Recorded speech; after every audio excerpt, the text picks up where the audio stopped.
Hello hello hello दोस्तों, क्या हाल है। तारीख आज 19 मई 2025, दिन सोमवार हो गया। नया सप्ताह की शुरुआत के साथ ही हिंदी तिथि षष्ठी और सप्तमी। और आइए बात करते हैं आज के मुख्य समाचार में देश भर की तमाम बड़ी खबरों पर नजर डालते हैं। देखिए, पहली बड़ी खबर, भारत ने पाकिस्तान को सख्त चेतावनी दी और कहा कि सीज फायर की कोई एक्सपायरी डेट नहीं है। अब अगर गोली चली तो मुश्किल पैदा हो जाएगी, क्योंकि आपको पता होगा कई पाकिस्तानी नेताओं की तरफ से बयान दिया जा रहा था कि 18 तारीख तक ही दोनों देशों के बीच सीज फायर पर सहमति बनी है। उसके बाद फिर से डीजीएमओ की बातचीत होगी। तो ये जो बयानबाजी मीडिया में चल रही थी, इस पर हमारी इंडियन आर्मी ने भी कहा कि भारत पाकिस्तान डीजीएमओ में बनी सहमति की कोई एक्सपायरी नहीं है। कई रिपोर्ट्स में यह दावा किया जा रहा था कि दोनों देशों में समझौता खत्म हुआ। इसके साथ ही हमारी इंडियन आर्मी ने ऑपरेशन सिंदूर का नया वीडियो भी जारी किया, ये देख सकते हैं आप, जिसमें बताया गया कि 10 मई को पाकिस्तान की जिन चौकियों से सीज फायर का उल्लंघन हुआ, उन्हें जवाबी कार्रवाई में मिट्टी में मिला दिया गया। और भारत के लिए एक अच्छी खबर आ रही, देखिए, रंग लाई भारत की कोशिशें। आईएमएफ ने पाकिस्तान पर 11 नए प्रतिबंध लगा दिए हैं। आईएमएफ की तरफ से जो पाकिस्तान को लोन मिला था हाल ही में, तो भारत के साथ जो पाकिस्तान का तनाव बढ़ रहा, उसके बाद अब आईएमएफ ने पाकिस्तान को बड़ी चेतावनी दी, क्योंकि उस लोन के पैसे से रक्षा बजट बढ़ाना चाहता है पाकिस्तान। तो इसलिए आईएमएफ ने कर्ज के गलत इस्तेमाल पर पाकिस्तान को हिदायत दी। और न सिर्फ ये चेतावनी दी, बल्कि लोन की अगली किस्त के लिए 11 शर्तें भी बढ़ा दी हैं। अगर पाकिस्तान उन शर्तों का पालन नहीं करता है तो फिर आगे पाकिस्तान को लोन नहीं मिलेगा। क्योंकि वैसे भारत ने तो पहले ही कहा था आईएमएफ को कि पाकिस्तान को सहायता देने यानी लोन देने से पहले आईएमएफ अपने अंदर गहराई से झांके, क्योंकि पाकिस्तान लोन के मिले हुए पैसों का इस्तेमाल आतंकवाद को बढ़ाने के लिए करता है, राइट। तो अब जाकर आईएमएफ को ये बात समझ में आई और पाकिस्तान के सामने 11 और शर्तें रखी है। तो पाकिस्तान को मतलब आईएमएफ के लोन का सोच समझकर इस्तेमाल करना होगा। और वैसे पाकिस्तान से एक चौंकाने वाली रिपोर्ट सामने आ रही है। देखिए, भारत की कई पाबंदियों के बाद दाने दाने को तरसने लगा पाकिस्तान। कृषि वैश्विक रिपोर्ट में भी इस बात का खुलासा हुआ कि सिंधु जल संधि स्थगित करने के बाद पाकिस्तान के हालात और भी ज्यादा बदतर हो गए। पाकिस्तान के बाढ़ प्रभावित बलूचिस्तान, सिंध और खैबर पख्तूनख्वा के भी 68 जिलों में 1 करोड़ से भी ज्यादा लोग खाद्य असुरक्षा का सामना कर रहे हैं। खाद्य एवं कृषि संगठन की ओर से यह नवंबर 2024 से लेकर मार्च 2025 तक की रिपोर्ट जारी की गई। यानी पाकिस्तान में अभी भूखमरी के हालात चल रहे हैं। और अगर पाकिस्तान ऐसे अपने पैसों का इस्तेमाल सिर्फ आतंकवाद के लिए करता रहा तो जाहिर सी बात है उसकी जनता, उसकी आवाम विकास और तरक्की देखना तो दूर की बात, खाने के लिए भी तरस जाएगी।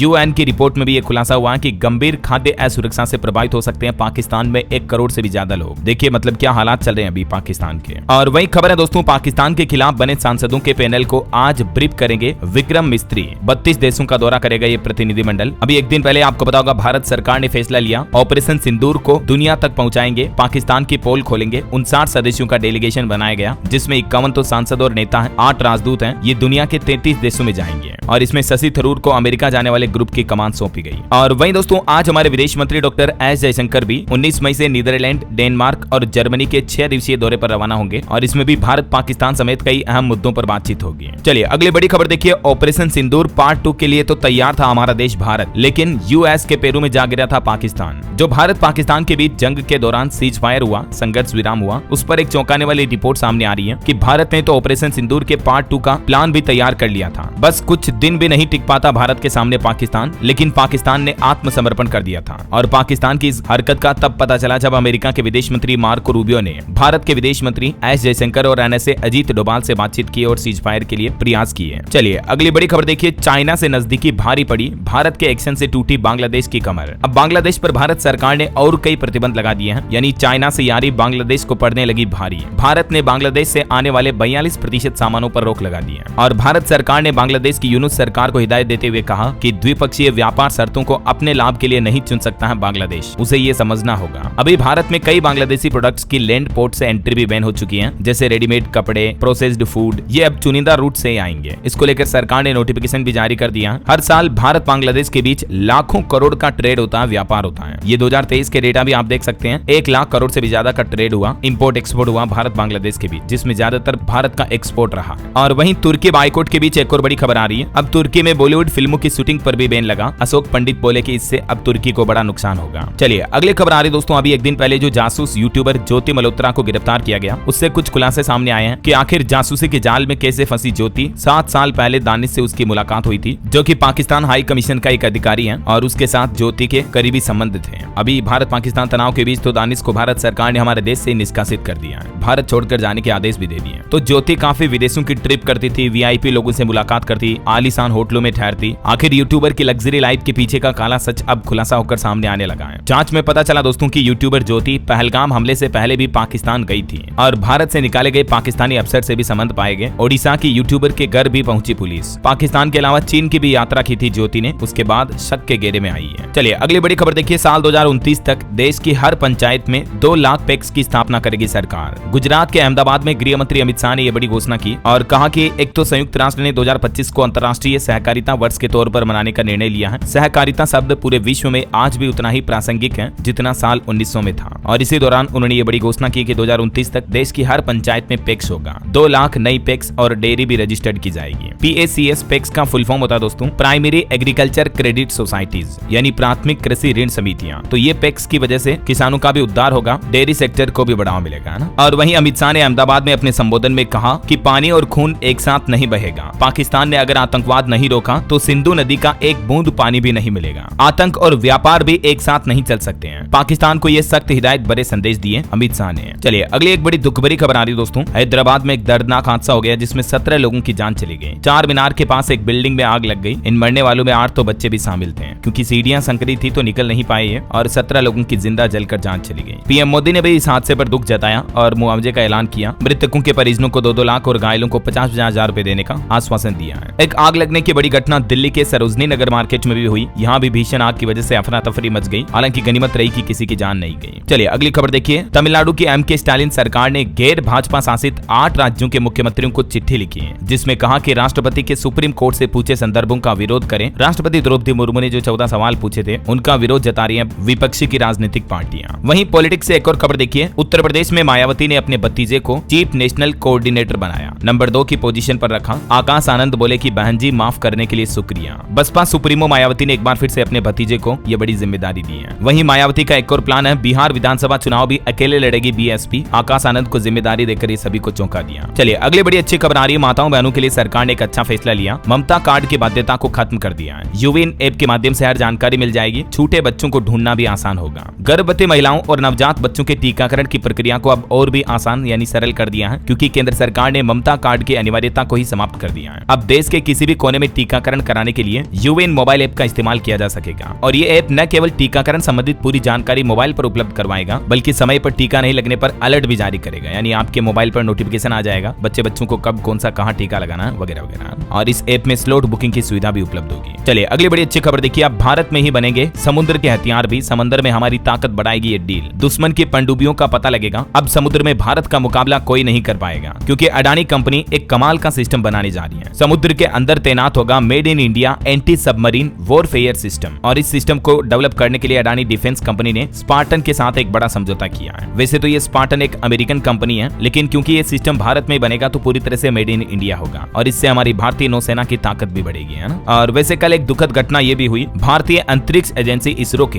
101वें सैटेलाइट का लॉन्च विफल हो गया। हालांकि इसकी लॉन्चिंग के 2 स्टेज तो सफल हो गए थे लेकिन तीसरे स्टेज में कुछ गड़बड़ी आ गई। इसरो चीफ बोले कि हम जांच कर रहे हैं। वैसे तो ये इसरो का सबसे भरोसेमंद रॉकेट था लेकिन कुछ न कुछ टेक्निकल खराबी की वजह से ये 3rd स्टेज में फेल हो गया। कोई नहीं, फिर भी हम इसरो वैज्ञानिकों का हौसला बढ़ाते हैं, अगली बार सफलता जरूर मिलेगी। चलिए अगली बड़ी खबर देखिए। दिल्ली के स्कूलों में अब बम की धमकियों से होगा निपटारा। सरकार की तरफ से सख्त निर्देश जारी किए। आए दिन जो आपको पता होगा कई बार स्कूलों में बम की धमकियां मिलती रहती हैं, तो इस पर अब दिल्ली सरकार ने एक विस्तृत SOP जारी की है जिसके तहत सुरक्षा ऑडिट, CCTV कैमरे और मॉक ड्रिल ये स्टेप अनिवार्य होगी। इन निर्देशों में और क्या क्या पॉइंट्स हैं देख सकते हैं आप स्क्रीन पर। विशेष ध्यान बच्चों की सुरक्षा पर दिया जाएगा, प्रशासनिक तालमेल भी रखा जाएगा और इन गाइडलाइंस में अभिभावकों यानी माता पिता से भी दिल्ली सरकार ने कुछ आग्रह किए हैं जिनका पालन अवश्य करें, है ना। चलिए खेल समाचार पर खबर आ रही। गुजरात प्लेऑफ में पहुंचने वाली पहली IPL टीम बनी। पंजाब बंगलुरु भी क्वालिफाई हुए। दिल्ली को 10 विकेट से हराया। साई सुदर्शन का दूसरा IPL शतक भी लगा। राहुल ने सेंचुरी भी लगाई और गुजरात टाइटंस ने IPL 2025 के प्लेऑफ में जगह बना ली है। चलिए अगली बड़ी खबर आ रही। पाकिस्तान में एक और खूंखार आतंकी मारा गया। लश्कर आतंकी सैफुल्लाह ढेर हुआ। पाकिस्तान में गोली मार दी किसी ने इसको और यही आरोपी दोस्तों भारत में हमारे RSS मुख्यालय और CRPF कैंप हमले का मास्टरमाइंड था, लेकिन अब ये मारा गया है और इस घटना से पाकिस्तान के आतंकी हाफिज को बड़ा झटका लगा। चलिए कुछ और अंतर्राष्ट्रीय न्यूज अपडेट देखिए दोस्तों। रूस यूक्रेन जंग भी एक बार फिर से उग्र हुई। रूस ने यूक्रेन पर 273 ड्रोन दागे। बीते 3 सालों में ये सबसे बड़ा ड्रोन हमला किया रूस ने और रूसी राष्ट्रपति पुतिन बोले कि हम जंग की वजह को खत्म करना चाहते हैं, यही हमारा मकसद है। तो वहीं गाजा इजराइल जंग पर भी खबर आ रही कि गाजा में एक बार फिर से इजरायली हमला हुआ। एक ही दिन में 140 लोगों की जान चली गई। बीते 2 महीने बाद सबसे बड़ा हमला हुआ है। राहत शिविरों को भी निशाना बनाया गया। और खबर है नए पोप लियो 14 ने भी शपथ ले ली है। खुली कार में पहुंचे, कार्डिनल ने अंगूठी पहनाई। अब यही उनकी मुहर होगी। 200 वर्ल्ड लीडर्स भी मौजूद रहे इनके शपथ ग्रहण में। वेटिकन में सेंट पीटर स्क्वायर पर यह नए पोप लियो का शपथ ग्रहण समारोह पूरा हुआ और इस शपथ ग्रहण में लाखों की संख्या में लोग पहुंचे। ये तस्वीरें आप देख सकते हैं। हैं। शपथ लेते ही पोप लियो ने दुनिया को संदेश दिया, कहा कि पूरे विश्व को एकता के लिए काम करना चाहिए। चलिए अमेरिका से भी एक बड़ी खबर आ रही है। डोनाल्ड ट्रंप के एडवाइजरी बोर्ड में लश्कर का पूर्व आतंकी शामिल हुआ जो 13 साल जेल में रहा। इसके अलावा भी एक और कट्टरपंथी को भी डोनाल्ड ट्रंप ने अपने एडवाइजरी बोर्ड में शामिल किया। कहीं न कहीं देखा जाए तो दोस्तों ट्रंप सरकार अपनी इस कार्यकाल में आतंकियों के साथ साठगांठ ज्यादा बढ़ा रही है। हाल ही में सऊदी अरब के दौरे के दौरान भी ट्रंप ने ऐसी मुलाकातें की थी। चलिए ऑटो इंडस्ट्री से अपडेट देखिए। 3 जून को लॉन्च होगी टाटा हैरियर ईवी। 500 किलोमीटर तक की ड्राइविंग रेंज मिलेगी और भी कई अनोखे फीचर्स मिलेंगे। टाटा कंपनी की तरफ से ये हैरियर का ईवी वर्जन लॉन्च किया जाएगा। चलिए खबर आ रही ग्रामीण बैंकों को लेकर सरकार ने एक और बड़ा फैसला लिया है और सरकार के इस नए ऑर्डर के बाद बैंक यूनियनों ने भी चेतावनी दे दी है। दरअसल बात कुछ यूं कि उत्तर बिहार ग्रामीण बैंक और दक्षिण बिहार ग्रामीण बैंक के विलय के बाद अब बिहार ग्रामीण बैंक का आईपीओ आने वाला है। तो वित्त मंत्रालय ने जो आईपीओ जारी करने के निर्देश दिए तो इसके विरोध में ग्रामीण बैंक यूनियनों ने राष्ट्रव्यापी आंदोलन की चेतावनी दी है, क्योंकि सरकार बैंक में अपने 36% तक शेयर बेचकर पूंजी जुटाना चाहती है, जिसे निजीकरण यानी प्राइवेटाइजेशन के रूप में देखा जा रहा है। तो बैंक यूनियन इसी बात का विरोध कर रहे हैं। वैसे अभी ग्रामीण बैंकों में भारत सरकार का 50% हिस्सा होता है, बाकी 35% हिस्सा प्रायोजक बैंक का और 15% शेयर राज्य सरकार का होता है। चलिए बुलेट ट्रेन प्रोजेक्ट को लेकर भी एक रिपोर्ट सामने आ रही है कि 71% काम पूरा हो चुका है। इस ट्रेन में भूकंप के लिए भी वार्निंग सिस्टम होगा। 2026 में इस ट्रेन का पहला ट्रायल जारी हो सकता है। मुंबई से अहमदाबाद के बीच साबरमती में 42 डिग्री की गर्मी में देश के पहले हाई स्पीड ट्रेन प्रोजेक्ट का काम चल रहा है और ये साबरमती स्टेशन कुछ ऐसा बनेगा, देख सकते हैं आप, मॉडर्न थीम इसकी। और ये बुलेट ट्रेन प्रोजेक्ट का पूरा रूट कुछ यूं होगा। और स्टूडेंट के लिए एक बड़ी खबर आ रही है। अब मद्रास हाईकोर्ट ने नीट का रिजल्ट रोका। चेन्नई के सेंटर पर भी इंदौर की तरह बिजली जाने का मामला सामने आया। 2 जून तक मांगा एनटीए से जवाब। एक रिपोर्ट ये सामने आ रही कि 8 राज्यों की विधानसभाओं में कोई भी उपाध्यक्ष नहीं है। झारखंड राज्य में तो 20 सालों से भी ज्यादा समय हो गया है ये पद खाली पड़ा है। और वैसे झारखंड की यात्रा पर जाने वाले हमारे देश के लोकसभा अध्यक्ष ओम बिरला 25 मई को करेंगे जमशेदपुर और रांची का दौरा। खबर आ रही है 2 चरणों में होगा भारत यूरोपीय संघ के बीच मुक्त व्यापार समझौता। एफटीए के लिए अब एक और दौर की वार्ता पूरी हुई। और वहीं हमारे विदेश मंत्री डॉक्टर एस जयशंकर ने एक बार फिर से अफगान समकक्ष से फोन पर बातचीत की। भारत अफगानिस्तान के बीच द्विपक्षीय सहयोग को बढ़ाने पर चर्चा हुई। वैसे अभी आज से तो यूरोप दौरे पर जा रहे विदेश मंत्री, जिसमें ऑपरेशन सिंदूर समेत कई अहम मुद्दों पर बातचीत करेंगे। आज से वो 3 देशों की यात्रा पर जाएंगे। 19 से 24 मई तक नीदरलैंड, डेनमार्क और जर्मनी की आधिकारिक यात्रा पर रहेंगे। ओके, बहरहाल अभी तो कुछ और महत्वपूर्ण और काम की खबरें देखेंगे दोस्तों अपन, लेकिन फिलहाल वक्त तो चला है आज के ताजा मौसम समाचार जानने का।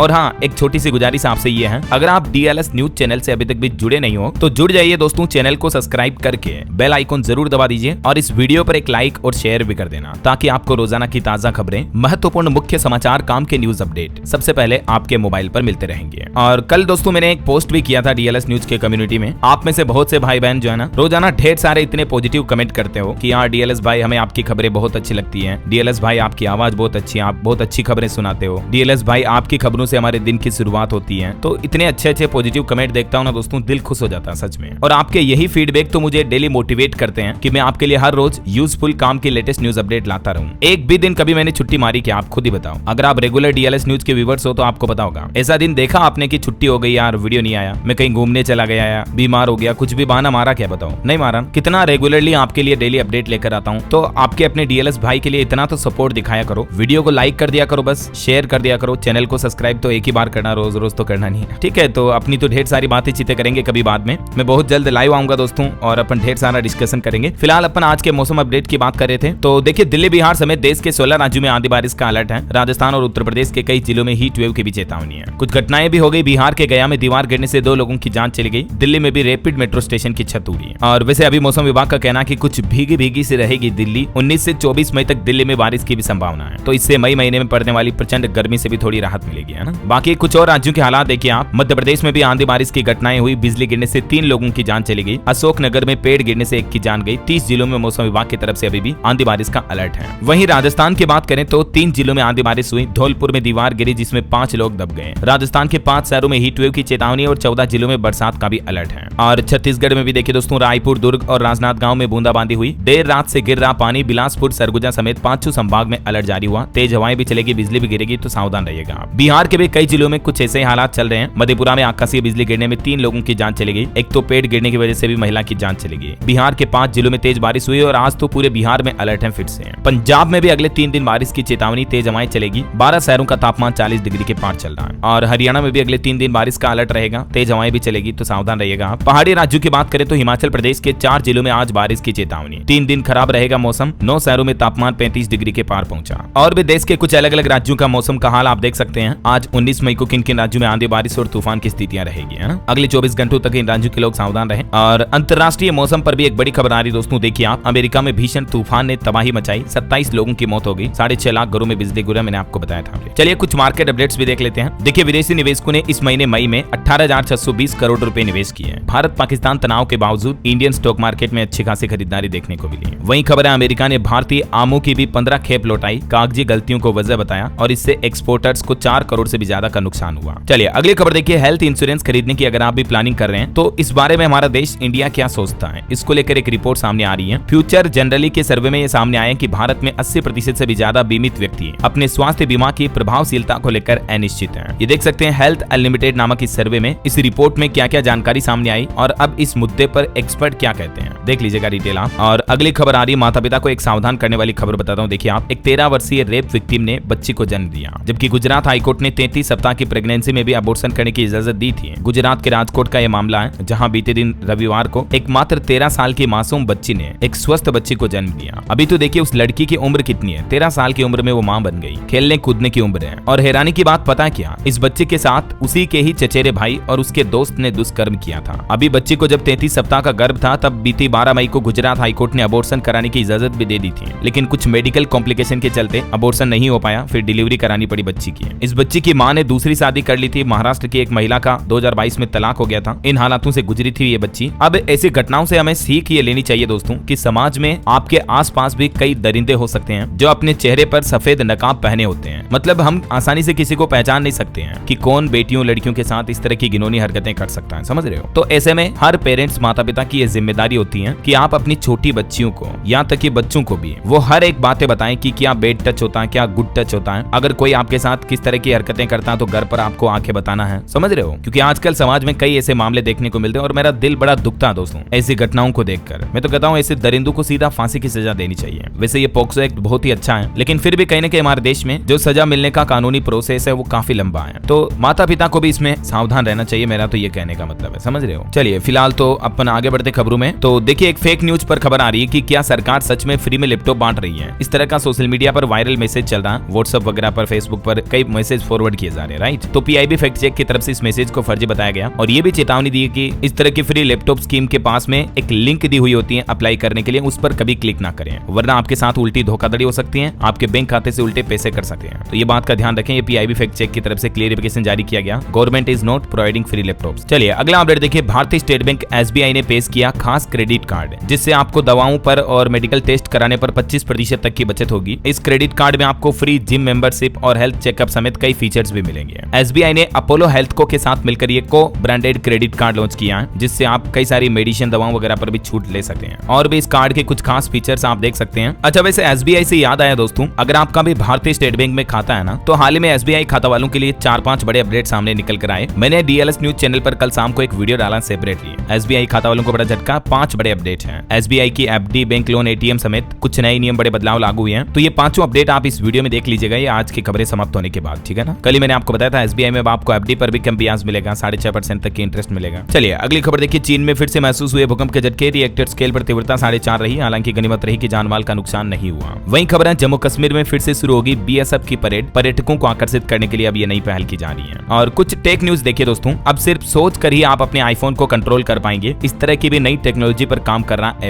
एप्पल सिंक्रोन के साथ मिलकर ब्रेन कंप्यूटर इंटरफेस यानी बीसीआई विकसित कर रहा है, जिससे आप अपने दिमाग से भी आईफोन और एप्पल के गैजेट्स को कंट्रोल कर पाएंगे। कुछ और टेक अपडेट देखिए आप, ओपन एआई ने करा दी मौज, जीपीटी 4.1 एडवांस मॉडल को चैट जीपीटी में इंटीग्रेटेड कर दिया है। तो अब आपको एआई चैट जीपीटी का और एडवांस फायदा लेने का मौका मिलेगा, ठीक है। इसके अलावा ओपन एआई ने कोडेक्स करके एक नया टूल भी लॉन्च किया है, जो कि इंजीनियर और कोडर के लिए काफी हेल्पफुल है। वहीं दोस्तों व्हाट्सएप प्रोफाइल फोटो के लिए भी एक नया फीचर आया है, अब आपको अनोखा एक्सपीरियंस मिलेगा, क्योंकि दोस्तों मेटा कंपनी एक नया एआई फीचर लेकर आई है, जिससे कि यूजर्स अपनी व्हाट्सएप प्रोफाइल के लिए यूनिक फोटो क्रिएट कर पाएंगे। जल्द ही ये फीचर रोल आउट किया जाएगा। और एक सावधानी भरी खबर भी आपको बताता हूँ, अभी गर्मियों के दिनों में क्या कि एसी में ब्लास्ट होने की, आग लगने की घटनाएं काफी ज्यादा देखी जाती हैं। खास करके मई जून जैसे महीनों में अगर आप भी एसी चलाते हैं तो इन 6 बातों का ध्यान रखें। ये 6 ही पॉइंट्स आप देख सकते हैं स्क्रीन पर। समय समय पर मेंटेनेंस करना, चेकअप करना जरूरी है, तो इन बातों का ध्यान रखें ताकि आपका एसी अच्छा चलता रहे, ब्लास्ट वगैरह ना हो, है ना। चलिए अगली एक रिपोर्ट सामने आ रही है कि भारत में पाइप उद्योग वित्त वर्ष 2030 तक 1.25 लाख करोड़ रुपए से भी ज्यादा का होने का अनुमान है। यशोवर्धन अग्रवाल की तरफ से ये अनुमान लगाया गया। और एक अच्छी खबर ये है कि वैश्विक अनिश्चितताओं के बावजूद भी भारत के सी फूड निर्यात में उछाल देखा गया। वाणिज्य एवं उद्योग मंत्रालय की तरफ से डेटा जारी किए गए 31 मार्च 2025 तक है। और वहीं खबर आ रही है, रक्षा राज्य मंत्री संजय सेठ मलेशिया में आयोजित होने वाली लीमा प्रदर्शनी में भारतीय शिष्टमंडल का नेतृत्व करेंगे। मंगलवार से आयोजित होगी ये प्रदर्शनी। चलिए खबर देखिए, बिहार में 29,947 करोड़ की लागत से औरंगाबाद में बनेगा पावर प्लांट। जल्दी पीएम मोदी बिहार को ये बड़ी सौगात देने जा रहे हैं और इस दौरान बिहार के एक एयरपोर्ट के नए टर्मिनल का भी उद्घाटन करेंगे और बिहार में 1500 मेगावाट के पावर प्लांट का भी शिलान्यास करेंगे। वैसे प्रधानमंत्री के बिहार दौरे के कार्यक्रम में भी बदलाव किया गया। अब 29 मई को बिहार आएंगे पीएम मोदी। पहले 30 को आने वाले थे, लेकिन एक दिन पहले अब बिहार का दौरा होगा। पटना में रात रुकेंगे वो, फिर 30 तारीख को विक्रमगंज में रैली आयोजित करेंगे। इस दौरान विक्रमगंज में जनसभा करेंगे। 3 लाख से ज्यादा लोगों के आने की उम्मीद है। यहाँ कई विकास परियोजनाओं का उद्घाटन और शिलान्यास करेंगे और उन्हीं में ये एक है पावर प्लांट का प्रोजेक्ट भी है। ठीक है। और वैसे बिहार दौरे से पहले 22 तारीख को पीएम मोदी का एक और प्लान है। देश के 103 रेलवे स्टेशनों का भी उद्घाटन करेंगे। वर्चुअली माध्यम से ये उद्घाटन होगा। अपने राजस्थान दौरे के दौरान ये उद्घाटन कर सकते हैं। चलिए अगला अपडेट आ रहा दोस्तों, मुंबई, दिल्ली, पुणे, बेंगलुरु, उदयपुर इन शहरों में रहने वालों के लिए अच्छी खबर है। टाटा कंपनी ने लॉन्च किए 10 मेगा चार्जर, जिससे अब आप अपनी इलेक्ट्रिक व्हीकल गाड़ी को आसानी से लंबी दूरी तक ले जा पाएंगे और चार्ज कर पाएंगे। वहीं खबर देखिए, यूपी गोरखपुर एयरपोर्ट पर अब 24 घंटे मिलेगी विशेष सुविधा। फील गुड महसूस करेंगे यात्री। दरअसल गोरखपुर एयरपोर्ट पर मेडिकल केंद्र का उद्घाटन किया जाएगा, जहां आपको फर्स्ट एड वगैरह की सुविधा मिलेगी। और खबर देखिए, यूपी में फायर एनओसी के लिए भी अब नहीं लगाने पड़ेंगे चक्कर। यूपी सरकार ने व्यवस्था बदल दी है। योगी सरकार की नई व्यवस्था से अब 15 दिन में फायर एनओसी मिल रही है और वो भी बिना किसी दफ्तर के चक्कर लगाए। वहीं यूपी में अब मात्र 500 रुपए में रेंट एग्रीमेंट भी बन पाएगा। हाल ही में योगी सरकार ने रेंट एग्रीमेंट के नियमों में भी बदलाव किया। मैंने आपको बताए थे अपडेट। ज्यादा जानकारी देख सकते हैं आप इस बारे में। चलिए अगली खबर आ रही है, अब पूरी छत नहीं बेच सकेंगे बिल्डर। 75% हिस्सा फ्लैट धारक उपयोग करेंगे। राजस्थान की आवासन योजनाओं को लेकर यह नया नियम लागू किया गया है और इन नियमों में क्या क्या नए प्रावधान है, डिटेल थोड़ी सी आप वीडियो को पॉज करके देख लीजिएगा। चलिए स्टूडेंट के लिए एक और बड़ी अच्छी खबर आ रही है, दिव्यांग बच्चों की अब चुटकी में पहचान हो पाएगी। एनसीईआरटी की तरफ से एक खास मोबाइल ऐप लॉन्च किया गया है। अब प्रशस्त मोबाइल ऐप के माध्यम से दिव्यांग बच्चों की पहचान कर पाएंगे स्कूल में, जिससे कि दिव्यांग बच्चों को दिव्यांग योजनाओं का भी पूरा लाभ मिल पाएगा। झारखंड से यह पहल शुरू होने जा रही है। वहीं मध्य प्रदेश सरकार ने सरकारी कर्मचारियों के लिए बड़ा अच्छा प्लान बनाया है। अब कर्मचारियोयों का सरकार कराएगी इलाज। जो 9 सालों से कर्मचारियों का एचआर अटका हुआ था, उस पर भी एमपी सरकार का कहना है कि जल्दी इसका भी सोल्यूशन किया जाएगा। वहीं हरियाणा राज्य के भी सरकारी कर्मचारियों के लिए बड़ी खबर आ रही है। अब एकीकृत पेंशन योजना यानी यूपीएस का लाभ मिलेगा। ओपीएस लागू नहीं की जाएगी। हरियाणा सरकार की तरफ से ये स्पष्ट क्लियरिफिकेशन जारी कर दिया है। हरियाणा राज्य में ओपीएस योजना लागू नहीं होगी, बल्कि यूपीएस में 25 साल की सेवा देने के बाद औसत मूल वेतन का 50% पेंशन के रूप में मिलेगा। सरकार ने कर्मचारी संगठनों के दबाव को भी अस्वीकार कर दिया है। यूपीएस और ओपीएस में थोड़ा बहुत अंतर है, कैसे अलग है डिटेल आप देख सकते हैं स्क्रीन पर। और वहीं राम भक्तों के लिए भी अच्छी खबर है। अब घर बैठे आप रामलला के दर्शन कर पाएंगे। राम मंदिर परिसर में होने वाली सभी आरतियों का लाइव प्रसारण किया जाएगा। मंदिर प्रशासन की तरफ से ये घोषणा की गई। सुबह 6:30 बजे की जो आरती होती है लाइव अब आप डिजिटली यूट्यूब पर देख पाएंगे। और खबर देखिए, केरल राज्य देश का पहला ऐसा राज्य बन चुका है जहां कक्षा 10वीं के सभी छात्रों के लिए रोबोटिक्स की पढ़ाई अनिवार्य होगी। केरल सरकार की तरफ से शिक्षा के क्षेत्र में ये अहम कदम उठाया गया है और रोबोटिक्स, इंजीनियरिंग, एआई वगैरह इस तरह की आधुनिक चीजों को अब पढ़ाई के एजुकेशन सिलेबस में शामिल किया गया और ये अनिवार्य कर दिया है। 29,000 रोबोटिक्स किट भी वितरित किए स्कूलों में और लगभग 9,500-10,000 शिक्षकों को भी प्रशिक्षित किया इसके लिए। और एक अच्छी खबर यह है, अब कॉलेजों में ई प्रवेश ऐप से भी दाखिला मिल पाएगा। रोजगार मूलक कोर्सों को भी इसमें शामिल किया गया है। मध्य प्रदेश सरकार की तरफ से कॉलेजों में, यूनिवर्सिटी में एडमिशन को लेकर भी ये नया ऐप जारी हुआ है। और यूपी बोर्ड के 10वीं 12वीं कंपार्टमेंट एग्जाम के लिए भी आज से रजिस्ट्रेशन शुरू होने जा रहे हैं। इस आधिकारिक वेबसाइट के माध्यम से छात्र आवेदन कर सकते हैं। चलिए अगली बड़ी अच्छी खबर देखिए, अब 15 दिन में मिलेगा जन्म और मृत्यु प्रमाण पत्र। काउंटर से सीधे ऑनलाइन आवेदन कर पाएंगे। जी हाँ दोस्तों, अब जन्म मृत्यु प्रमाण पत्र के लिए महीनों तक इंतजार नहीं करना पड़ेगा, बल्कि उत्तर प्रदेश के कई जिलों में ये नई सुविधा शुरू हो चुकी है। पहले तो नगर निगम की वजह से कई दिन लग जाते थे ये प्रमाण पत्र प्राप्त करने में, लेकिन अब ये प्रमाण पत्र सीआरएस पोर्टल पर आवेदन करके ऑनलाइन भी अप्लाई करके बनाए जा सकेंगे। और बच्चे की जन्म या मृत्यु के 30 दिन के अंदर अंदर आवेदन करने पर 15 दिन में प्रमाण पत्र जारी हो जाएंगे और आप लॉगिन आईडी के जरिए इनको ट्रैक भी कर पाएंगे, है ना। चलिए खबर आ रही पंजाब के वाहन चालकों के लिए बड़ी खबर देखिए, इस राज्य में अब एंट्री नहीं मिलेगी।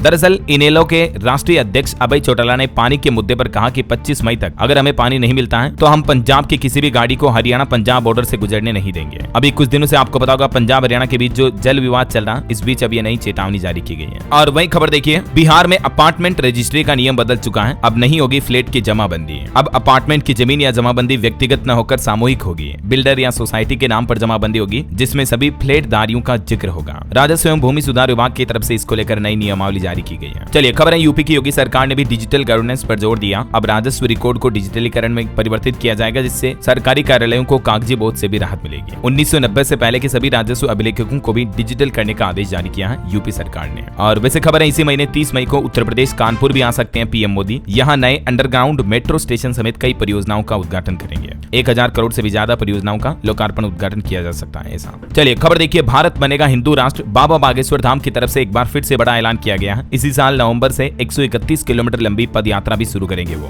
भारत को हिंदू राष्ट्र बनाने का संकल्प पूरा करने के लिए। और खबर है खेलो इंडिया के तहत वार्षिक कैलेंडर लॉन्च हुआ। खेल मंत्री मनसुख मंडाविया ने ये कैलेंडर पर ऐलान भी किया। और एक रिपोर्ट सामने आ रही, साल 2030 तक वैश्विक सेमीकंडक्टर चिप उत्पादन की 5% हिस्सेदारी हमारे देश भारत के द्वारा पूरा करने का लक्ष्य रखा है सरकार ने। चलिए खबर देखिए, उत्तराखंड के अन्नदाताओं यानी किसान भाई लोगों को भी मुख्यमंत्री पुष्कर सिंह धामी सरकार ने बड़ा तोहफा दिया, ई रूपी प्रणाली की शुरुआत की है। उत्तराखंड के किसानों के लिए अच्छी खबर है। ये देख सकते हैं अन्नदाताओं के लिए इस नई पहल में क्या क्या नए प्रावधान रखे गए हैं और इस बारे में अधिकारियों को भी कुछ कड़े निर्देश जारी किए गए हैं। इस दौरान मुख्यमंत्री ने उत्तराखंड में 4 नई कृषि नीतियों का भी शुभारंभ किया और इस दौरान ये बड़ी घोषणाएं की, कहा कि ये जो योजनाएं हैं ये किसानों की आय और उत्पादकता में बढ़ोतरी का आधार बनेंगी। ऐसा वहीं सिडबी की एक रिपोर्ट सामने आ रही दोस्तों कि एमएसएमई को लोन मिलने में परेशानी हो रही है। सिडबी की रिपोर्ट में चौंकाने वाले खुलासे सामने आए, जिसमें यह भी बताया गया कि कई अनअधिकृत इलाकों में फैक्ट्रियां चल रही हैं। चलिए खबर है, दिल्ली में इस दिन से पुराने वाहनों को नहीं मिलेगा ईंधन, पेट्रोल पंप पर कैमरे लगाए जाएंगे। 1 जुलाई से दिल्ली सरकार का ये प्लान है। बढ़ते प्रदूषण की वजह से जो आरटीओ एक्सपायर्ड व्हीकल है उनको अब पेट्रोल डीजल नहीं दिया जाएगा। वैसे एक अच्छी राहत की बात यह है, दिल्ली एनसीआर में अब प्रदूषण में कमी आई तो ग्रेप 1 की पाबंदियों प्रतिबंध को फिर से हटा दिया है। चलिए खबर देखिए, ईंट भट्टों के लिए सीपीसीबी की तरफ से कुछ नए दिशा निर्देश जारी किए गए। अब बोर्ड पर पूरी जन्म कुंडली यानी पूरी डिटेल लिखनी होगी। अब सभी ईंट भट्टों को अपने परिसर में एक बड़ा बोर्ड लगाना होगा जिस पर उनके लोकेशन, कोऑर्डिनेट्स, मिट्टी खनन की जानकारी और उत्पादन क्षमता जैसी तमाम जानकारियां लिखनी होगी। और इस पहल का उद्देश्य है ईंट भट्टों के जरिए होने वाले प्रदूषण पर नियंत्रण लाना। फिलहाल नई दिल्ली में ही यह नया आदेश जारी हुआ है। और हिमाचल सरकार का भी एक बड़ा फैसला देखिए आप, बाढ़ में क्षतिग्रस्त लारजी परियोजना को फिर से चालू किया गया। सुक्खू सरकार के ठोस प्रयासों से 2 साल में काम पूरा हुआ। वहीं छत्तीसगढ़ हाईकोर्ट ने एक बड़ा फैसला सुनाया, कहा कि एडल्ट्री में रहने वाली पत्नी भरण पोषण की हकदार नहीं है। हाईकोर्ट ने फैमिली कोर्ट का आदेश भी रद्द कर दिया क्योंकि शादी के बाद उस पत्नी के उसके देवर के साथ अफेयर थे, अवैध संबंध थे। तो छत्तीसगढ़ हाईकोर्ट ने अपने महत्वपूर्ण फैसले में कहा कि अगर कोई पत्नी व्यभिचार यानी एडल्ट्री में रह रही है और इस आधार पर अगर उसे तलाक दिया गया है तो वह पति से भरण पोषण की हकदार नहीं हो सकती है। ऐसा कोर्ट ने रायपुर की फैमिली कोर्ट के 4000 हर महीने भरण पोषण के आदेश को भी रद्द कर दिया। मतलब तलाक हो गया तो उसके बाद ऐसा नहीं कि पत्नी दूसरे मर्दों के साथ अपने संबंध बनाने लगेगी, समझ रहे हो। चलिए खबर देखिए, बॉलीवुड से जावेद अख्तर बोले कि पाकिस्तान और नर्क में से मुझे कोई एक चुनना पड़े तो नर्क चुनूंगा। उन्होंने कहा कि वहां लोग मुझे काफिर कहते हैं, भारत पाकिस्तान दोनों तरफ के कट्टरपंथी गाली देते हैं। वहीं खबर आ रही, उत्तर प्रदेश कानपुर चिड़ियाघर में बर्ड फ्लू का असर देखने को मिला। अब 2 बाघिन को क्वारंटीन भी किया गया। वैसे गोरखपुर यूपी में योगी सरकार ने बड़ी घोषणा की, कहा कि निराश्रित जानवरों के लिए खुलेगा नया कंट्रोल केयर सेंटर। सीएम योगी जल्द ही इसका उद्घाटन करेंगे। कुत्तों बंदरों की संख्या नियंत्रित करने में भी मदद मिलेगी। कुछ और स्टेट न्यूज अपडेट देखते हैं फटाफट से, देखिए आप। राजस्थान के रणथंभौर में भी जल्द ही रोपवे बनाया जाएगा, केंद्रीय मंत्री शेखावत ने निर्देश भी जारी किया। और राजस्थान वासियों के लिए रेलवे पर भी अपडेट आ रहा, यात्रियों की सुविधा के लिए कुछ और समर स्पेशल ट्रेनें भी चलाई जाएगी। लाल कुआं राजकोट के 18 मई से लेकर 29 जून तक के बीच 7 ट्रिप लगाएगी ये ट्रेनें। गुजरात उत्तराखंड से कनेक्टिविटी बढ़ेगी। चलिए खबर आ रही, छत्तीसगढ़ के स्कूलों को टीचर्स मिलेंगे। 7000 से ज्यादा स्कूल जहां सिर्फ 1 शिक्षक है, इन जगहों पर इनकी पोस्टिंग होगी। वहीं खबर है, सीए की सुरक्षा के लिए भी राज्यों में बने विशेष समिति। सीए रवि ग्वालनी ने मनमानी गिरफ्तारी पर भी चिंता जताई और आईसीएआई से कुछ अहम मांगे भी की। और पंजाब में नशा मुक्ति को लेकर एक नई पहल देखिए, पंजाब में मंत्री विधायक संभालेंगे नशा मुक्ति अभियान की मुहिम। हर हल्के में यात्राएं शुरू हुई। एंटी ड्रोन टेक्नोलॉजी खरीदने की भी तैयारी कर रही पंजाब सरकार। 30 मई तक डेडलाइन रखी गई है। वहीं पंजाब में नशे के खिलाफ जंग में अब जो स्कूलों के टॉपर्स स्टूडेंट हैं वो भी रोल मॉडल बनेंगे। पंजाब मुख्यमंत्री ने उनको सम्मानित भी किया और बोले कि जड़ों को याद रखें। और खबर आ रही, चंडीगढ़ में प्रोबेशन पीरियड में भी सरकारी कर्मचारियों को मिलेगा पूरा वेतन भत्ता। सीएटी की तरफ से रद्द किया गया 2015 का नोटिफिकेशन। पंजाब राजपुरा से चंडीगढ़ रेलवे लाइन को भी मंजूरी मिली। केंद्रीय मंत्रिमंडल का कहना कि 2 साल में पूरा करेंगे प्रोजेक्ट। वहीं खबर देखिए, हिमाचल प्रदेश में शिक्षकों का ऑनलाइन कार्य बहिष्कार का ऐलान किया गया। 23 दिन से अनशन जारी है। निलंबित शिक्षकों की बहाली की मांग को लेकर ये विरोध करें शिक्षक। चलिए एजुकेशन पर कुछ अपडेट देखिए दोस्तों। सीबीएसई रिजल्ट के बाद नया नोटिस जारी हुआ। छात्र अपने नंबर वगैरह भी बढ़वा सकते हैं। मतलब आप रिजल्ट की रीचेकिंग और रीवैल्यूएशन प्रक्रिया शुरू करवा सकते हैं अपनी कॉपी के लिए, ठीक है ना। इसके लिए फॉर्म ओपन हो चुके हैं।